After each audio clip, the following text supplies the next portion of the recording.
আমি doctor Mohammad Ariful Islam Shimul, MBBS Karaganda state medical university, ex assistant registrar Burdwan general hospital.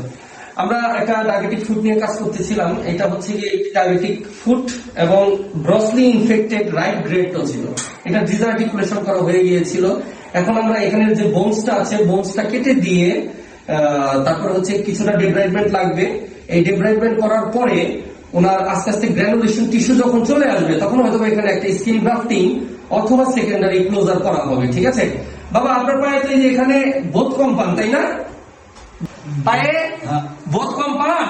এই যে এখন ব্যথা পাইতেছেন, দেখতেছি যে না ব্যথা পাই না, ব্যথা পান না, কারণ দীর্ঘদিন ডায়াবেটিস না থাকার কারণে পায়ে বোধ শক্তিটা চলে যায়, এর জন্য রোগীরা ব্যথা পায় না। ঠিক আছে, এখন আপনার ডায়াবেটিস কন্ট্রোলে আছে? আজকে মনে হয় 10 না 12? 8.0 নাকি? আচ্ছা ঠিক আছে, ডায়াবেটিস কন্ট্রোলে আছে। ঠিক আছে, এখন পরবর্তীতে যখন সেকেন্ডারি ক্লোজার করবো ইনশাল্লাহ পরের ভিডিওতে পাবেন।